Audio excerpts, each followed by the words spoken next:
Hey, Perfect Spirit. I'm Sam Shelley, and they call me the Miracle Man. Now, let's create a miracle in your life right here, right now. Let's do this. Time's a ticking. So we can create miracles instantly. So if you're new to my channel, welcome. I talk about getting rid of all those beliefs, the opinions, this inner nonsense that I call head trash needs to be thrown out so you can remember who you truly are, that you are perfect spirit. And the mind's simply telling you a story that's not your truth. Your truth is that you are spirit, that you are soul, that you can do all things. The only thing stopping you is this nonsense up here, so we need to throw that stuff out and just be you.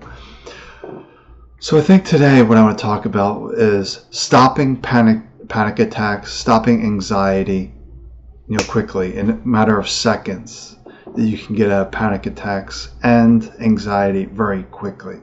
So we need to dive into this today. So basically, what are anxiety attacks, panic attacks? What are they? Basically, the way I see them, it's the mind future guessing. It's guessing what's going to happen in the future. And it's usually the worst possible scenario. It's the worst fear the mind brings up and instills into you.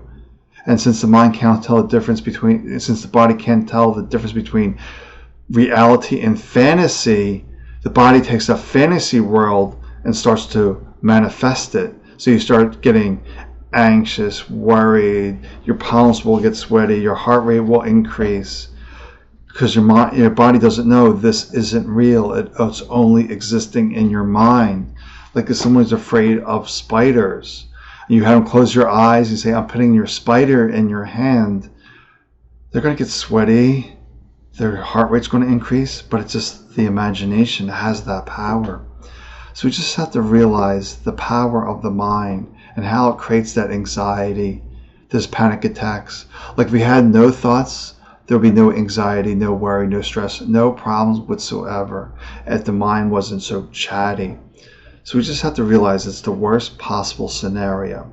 But how do we get ourselves out of that world of fantasy and into this reality, this moment? It's a practice to realize my mind's into the future, because this mind is a time traveler. I'm in the future. Let me get myself back to here. Where are my feet? Where are my hands? What am I touching? What do I see? What do I hear? That's really getting yourself back into the moment. But when that panic attack really grips you, it's not so simple. I knew this from an old girlfriend. I was taking her to see a doctor down in Philadelphia. She was on the subway, and I could see her start going into a panic attack about this doctor visit because her mind was imagining the worst possible situation. So I had to be a holder of presence for her to get her to see. So I was just talking to her, what are you touching right now? Her hand was on that metal pole. What are you touching? Tell me about that. Is it hot? Is it cold? Where are your feet? What do you see out there? What's that building? And just getting her engaged in this moment. I wasn't telling her what I was doing. I simply saw that she was going into a panic. So I was just asking her questions about this moment to force her to bring her attention back and back and back. And after several questions, maybe over 30 seconds, the panic attack was gone, because it only lives in the mind. If you come back into this moment, this is where all of our power resides. So just realize, for anything in life that's causing stress, worry, anxiety, despair, it's all these mental stories that you're not here in this moment. Yeah, your body's here in this moment, but the mind is not. So you need to engage the senses of the body, the touch, the taste, the hearing, the vision, and just engaging all of that.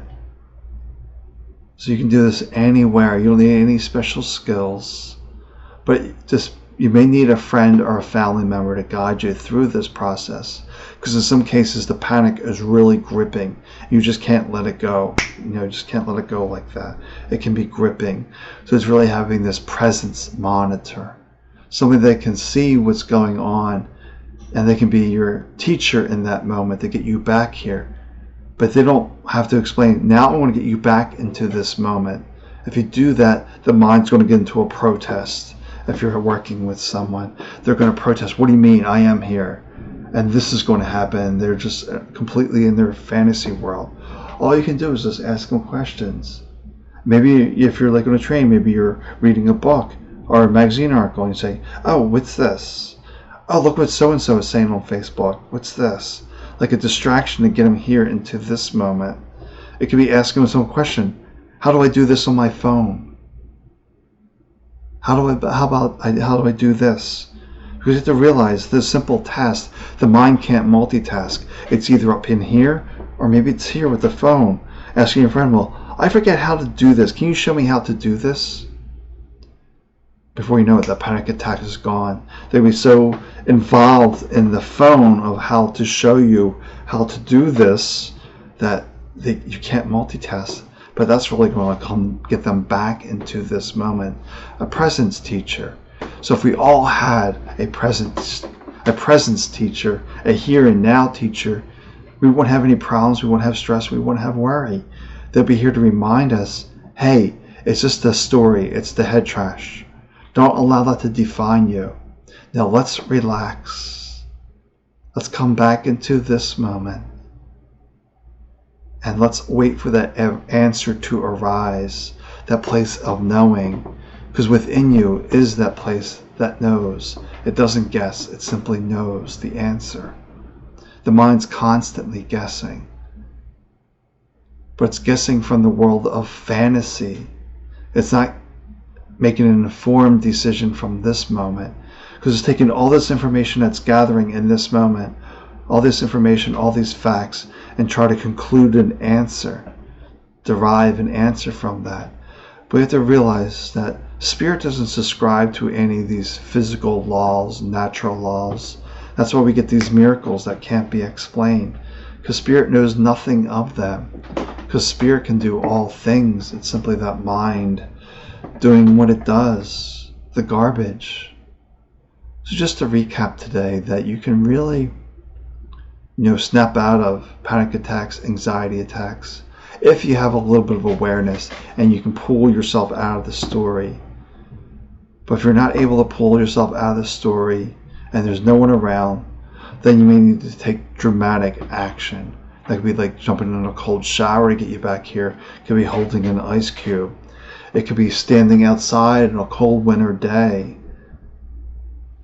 Just something to get you back here. Or maybe you need this presence teacher. Someone that can guide you back into this moment. But realize, panic is simply up here in the story. Worry, regret, shame. It's all here. It's not here in this moment. So if you can just simply relax. That's the answer, is just to relax. To see that you know that you know. That you don't need to rush, you don't need to hurry. You just need to slow it down and see what is best for you. And not marching to someone else's drummer, marching to your own drummer. That this is your drummer boy, this is your drummer woman right here. Just keeping the focus one step at a time, marching one step this way, jog a little bit over here, jog a little bit over here, do this, do that. The mind's all filled with complexity, stories, difficulties. So keep getting yourself back to here. It's a practice. And I really suggest that everyone learn these skills before you're in the middle of a life crisis. It's really hard to let it go, to bring yourself back into the moment. When there's a really challenging situation in front of you, like a sick loved one or a hurt loved one, it's really hard to get yourself out of that story of like future guessing what's going to happen to them or what's wrong with them. That's another mind trick, is what's wrong with them and trying to sort it out and figure it out based on their symptoms. But we really don't know from this place. If we were able to get quiet, tune into ourselves, which also tunes into them because we're connected with one. We're connected to all that is, so it's a state of oneness. We can in tune what's going on with them. and maybe send love to bring peace into that situation. So just continue to do your best in this moment. Relax and just keep grounding yourself in this moment, and everything will work out perfectly. All right, bye for now.